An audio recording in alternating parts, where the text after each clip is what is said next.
Your brothers, however, are still on the BLM side, I read.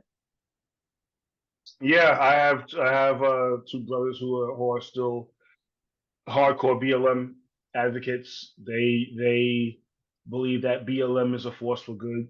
They both support. They even my sister-in-law, married to one of my brothers. Uh, she put up a post right before the 2020 election that said that policing is about preserving white fragility. So that led to a very contentious time between us. Because my job has been, I've purposely on my job tried to speak to Black people in order to help them see more of a human face behind policing. I've done way more than my share of quote unquote community policing, trying to reach out to different kids, just trying, doing Big Brother programs, things like that, to try to put more of a face onto policing. And for her to say that was extremely hurtful, just because a everything I've done in my career, in my life, in my views, none of it has been for quote unquote white fragility. So to me, that's a degrading term for someone like me who's a cop. It's a racist term because you're trying to say that white people are somehow fragile, and that my job, all it does is uphold their feelings and their fragility. So yeah, I didn't take too kindly to that phrase and that post that she put up on social media. But yeah, I still have two brothers who they don't see it, and like I said, it's because they refuse to see it. When you're stuck in your bubble, the world only makes sense from certain angles, and you fight as hard as you can to make that world make sense from those angles. Stepping out of your bubble takes you into a certain place of uncomfortableness, and I'm proud to say I'm not afraid to step into uncomfortableness because I've always said I'm on the side of the truth above all else.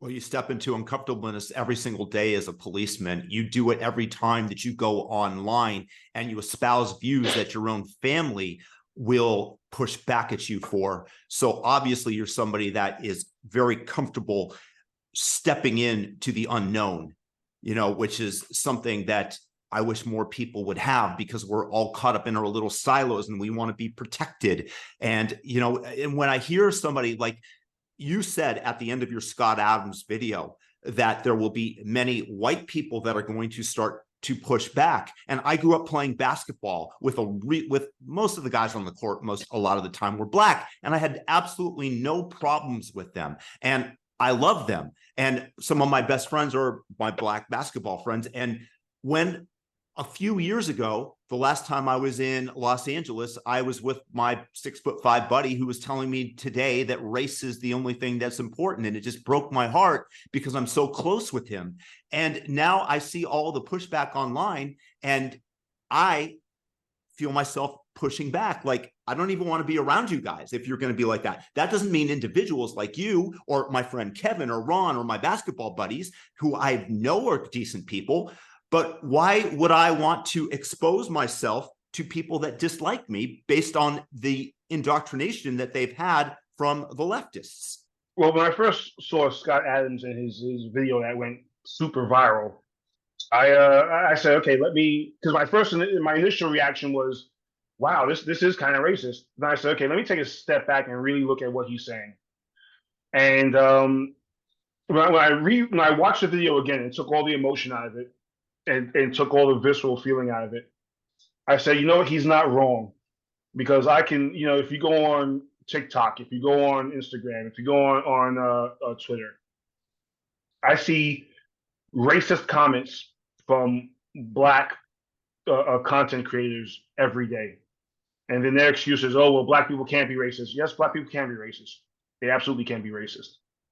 But I see racist content from Black creators every day. And it doesn't surprise me that there's a pushback saying, you know what? No, you can't continue to talk about us like this. You can't continue to put this kind of content out there.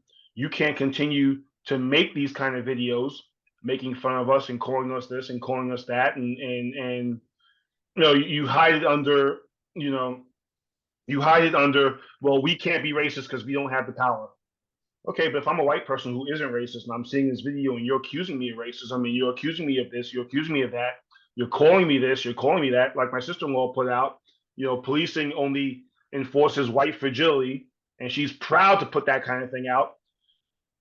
How am I supposed to feel?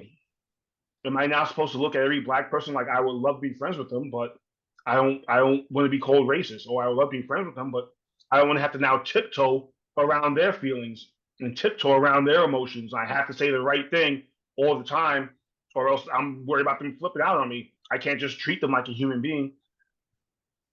I wasn't mad at his video after I thought about all that. And I said, he makes a great point. So you can look at that message, accept it, and wonder how we can move on from what he's saying, what a lot of people are thinking, or you can be butthurt about it. And a lot of people chose to be butthurt about it. But I put out my video saying, you know what? I get it. I get where he's coming from. Let's change before things get worse. Well, Let's change before we're back in a situation that my grandfather faced, that my mom faced. Let's change. Let's get better. But there are too many people who profit off of hate and division. Booker T. Washington said that there's a class of people who they profit off of hate and division. Now I'm paraphrasing them, because it's too lucrative for them.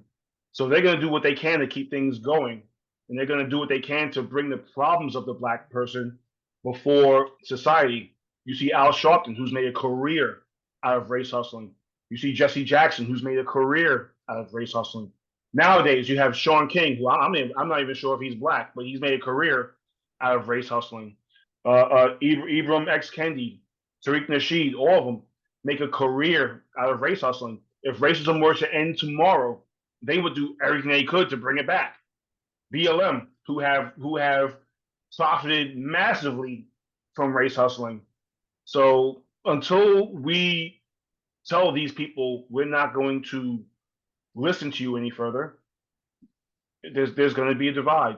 Yeah, absolutely. And Kendi's quote that the only cure to past discrimination is present discrimination, the only cure to present discrimination is future discrimination, is just keeping the cycle going. And it's just, it will never end. It becomes an eye for an eye, and then the whole world is blind. But the thing is, I did not feel any real forms of racism growing up. I grew up in the Bay Area, kind of like a liberal community, and I didn't feel that at all. But now it's just feels like it's kind of gone in whatever might have been in the 50s, 60s, 40s, it's kind of gone in reverse. And I just want to, first of all, say thank you for being one of those people that can see it and helping to end it.